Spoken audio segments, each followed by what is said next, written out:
महाराष्ट्रातील रेल्वे प्रकल्पांबाबत मोठमोठ्या घोषणा करण्यात आल्या आहेत। महाराष्ट्रामध्ये 1,73,000 कोटींची कामं सुरू आहेत, त्यात मुंबईसह इतर परिसरामध्ये 17,000 कोटींची कामं सुरू आहेत, अशी माहिती मुख्यमंत्री फडणवीसांनी दिली आहे।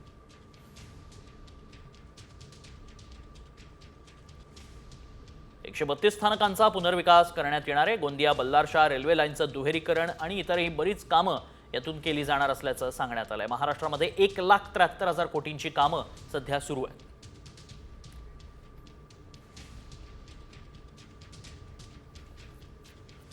गोंदिया बल्लारशाह रेल्वे लाईनचं दुहेरीकरण ज्याकरता 4,819 कोटी रुपये हे केंद्र सरकारने या ठिकाणी दिलेले आहेत आणि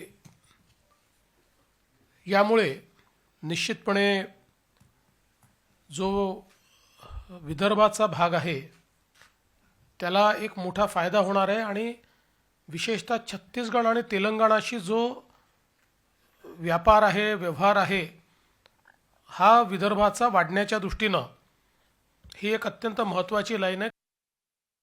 बुलेट ट्रेन, फ्रेट कॉरिडोर और स्टेशंस का रीडेवलपमेंट सब मिला के महाराष्ट्र में रेलवे का इन्वेस्टमेंट अब 1,73,000 करोड़ रुपीस हो गया है। 1,73,804 करोड़ रुपीस के प्रोजेक्ट्स महाराष्ट्र से जुड़े हुए प्रोजेक्ट्स हैं। इस साल का जो बजट है उस बजट में महाराष्ट्र के लिए 23,778 करोड़ रुपीस का एलोकेशन किया है। 23,778 करोड़ रुपीस का एलोकेशन।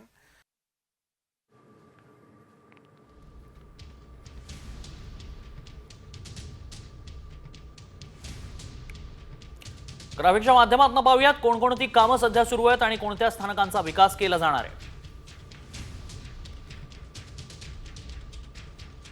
राज्यातील 132 रेल्वे स्टेशन्सचा विकास होणार आहे।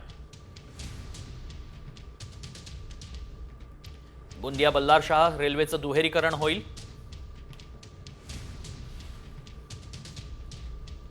विदर्भाचा छत्तीसगड तेलंगणाशी व्यवहार वाढणार। जळगाव जालना रेल्वे मार्ग नव्याने तयार केले जाणार। कल्याण आसनगाव चौथी मार्गिका टाकली जाईल।